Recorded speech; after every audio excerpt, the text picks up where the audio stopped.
Atau bahkan perempuan itu melakukan hal-hal yang tidak terbayangkan oleh laki-laki. Hal kecil tapi penting. Menurut laki-laki hal kecil itu biasa-biasa saja. Tetapi menurut perempuan justru itulah yang luar biasa yang contohnya harus apa, menjadi Bunda? ditangani. Contohnya misalnya Bunda? Misalkan ketika ada COVID-19. Nah, tentu saja ketika kita sebagai perempuan, ini testimoni sendiri. Siapa lagi kalau bukan dirinya sendiri? Ya. Tentu saja kita melihat sebenarnya penyebab itu banyak. Tapi kebanyakan orang melihat penyebabnya itu adalah sesuatu yang terlihat mata secara banyak orang. Hal yang kecil yang tidak terlihat itu seorang perempuan di situ melihat dengan hatinya. Jadi bukan hanya dengan logikanya, tetapi hatinya juga berjalan. Memang kalau menghadapi perempuan harus hati-hati, sangat perasa. Senyum, lirikan dan sebagainya langsung diartikan, begitu ya. Ketika kita belajar teori manajemen tentang leadership, bahwasanya seorang perempuan itu memperhatikan situasional dari bawahannya. Ini lebih banyak seperti itu dibandingkan dengan laki-laki. Jadi ada orientasi tugas, ada orientasi hubungan, hubungan dengan bawahan. Nah, ketika maksudnya hubungan apa, Bunda? Hubungan kemanusiaan, relationship yang bagus. Supaya tidak ditafsirkan macam-macam ya. Nah, orientasi tugas tentu saja sebagai hal-hal yang berkaitan dengan manajerial. Tugasnya apa, strukturnya seperti apa. Tetapi orientasi hubungan itu juga menjadi hal penting yang sangat diperhatikan. Jadi perhatian, hal-hal kecil saja, menyebut nama saja itu sudah menjadi perhatian pada bawahan. Nah, kebanyakan gaya kepemimpinan dari laki-laki itu kebanyakan adalah orientasi tugas. Jadi ada sebuah riset seperti itu. Nah, kemudian situasional tidak banyak diperhatikan. Ketika kita memimpin 1000 orang misalkan, yang kecil saja 1000 orang di kampus kita. Kecuali Pak Rektor, ini mempunyai sensitivitas ini rasa ketakutannya luar biasa. Dari dekannya saja itu sudah 50% loh, Bro. Oh iya? Dari 8 fakultas? Sarjana. Dari 7 fakultas, 4 perempuan ya? 3. Tambah pasca sarjana, 1. 7 fakultas, 4 dekannya perempuan. Ditambah fakultas pasca sarjana, betul perempuan ya, pasca sarjana ya. Jadi lebih dari 50%. Iya, lebih dari 50%. Padahal pada saat ini 20% saja itu sudah cukup. Berarti rektor yang sekarang luar biasa ya. pemerhati persoalan perempuan, bukan pemerhati perempuan ya, Bro. Tapi Bunda, saya mohon maaf, ini klarifikasi. Saya tidak melihat membedakan laki perempuan, tetapi saya lebih melihat kompetensi ya. Mohon maaf. Jadi saya bukan meremehkan laki-laki ya. Nanti dikira, wah ini rektor meremehkan laki-laki, bukan. Karena saya melihat yang pertama adalah kompetensi. Berarti di sini di UIN Malang ini tidak ada hambatan. Semuanya baik laki-laki maupun perempuan bisa berkiprah. Belum kabaknya ya, kabaknya? Kabaknya di universitas sudah 50%. 2 kabak laki-laki, 2 kabak. Mungkin 51 lebih ya, 51. Belum lagi lihat kajur sekjurnya. Ya, jadi wakil dekan juga. Jadi atau mungkin karena warek duanya perempuan, jadi masih.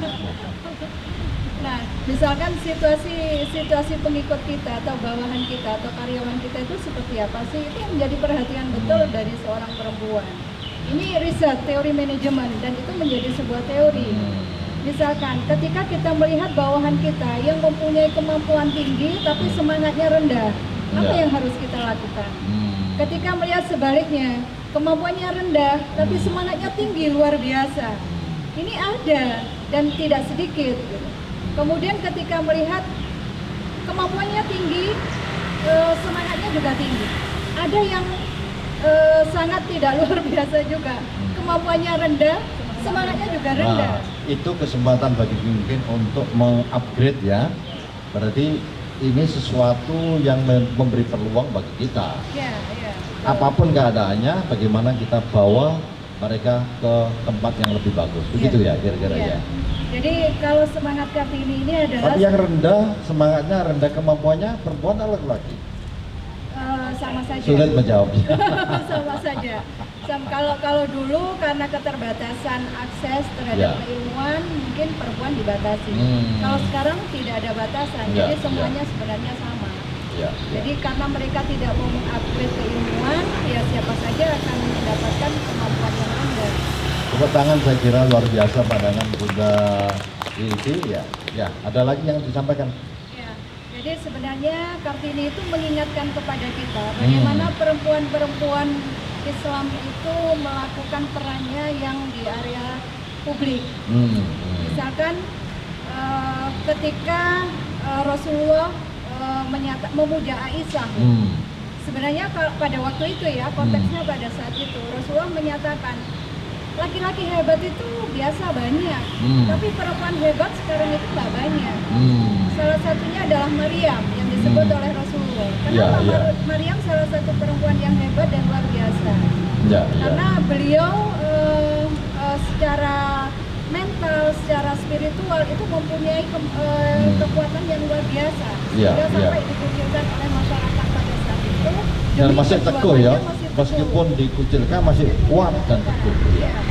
Jadi perempuan nggak boleh lemah, perempuan harus tangguh. Dan kenyataannya memang perempuan lebih kuat. Tapi jangan garang-garang juga ya. Perempuan jangan garang-garang nanti. Nah, kemudian yang disebut lagi oleh Rasulullah adalah Siti Asia, istri Fir'aun.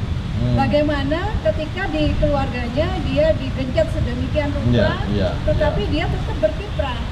Jadi dia tidak saja menyelamatkan dirinya sebenarnya, tapi dia memikirkan masa depan. Generasi masa depan yang akan datang itu harus diselamatkan dari luar biasa. Jadi seorang perempuan justru memikirkan generasi berikutnya. Masa depan yang amat sangat jauh bagi kehidupan umat manusia. Bukan hanya memikirkan perempuan, apalagi yang untuk kepentingan dirinya sendiri, tetapi justru istri Fir'aun mempertahankan seorang Musa yang jelas dibenci, bahkan menjadi ancaman bagi suaminya. Terima kasih Bunda. Ada lagi. Oh masih, ya. Inilah perempuan, jadi perempuan seperti ini ya. Siti Aisyah, bagaimana peran beliau sampai rumahnya dijadikan pusat keilmuan pada saat itu. Rasulullah memujanya. Siti Aisyah itu kalau dibandingkan sama halnya dengan bubur sarit. Bubur sarit itu apa? Bubur daging yang pada saat itu menjadi makanan khas Arab yang digemari dan sangat mahal. Jadi begitu hebatnya Aisyah di mata Rasulullah. Bunda, saya ingin mendengar lagu ya Aisyah dan Khadijah. Bisa nggak nyanyinya ya? Karena menurut saya lagu ini masih bias bro. Itu dari mata laki-laki hanya melihat fisiknya. Saya belum melihat di lagu itu laki-laki yang berani mencintai karena keilmuannya seperti Aisyah. Yang dilihat hanya kecantikannya. Ternyata di sini ibu-ibu juga protes terhadap nyanyian itu. Nanti kita pikirkan ya. Bersih, kemerah-merahan. Jadi kita yang tidak seperti itu tersinggung. Terima kasih Bunda.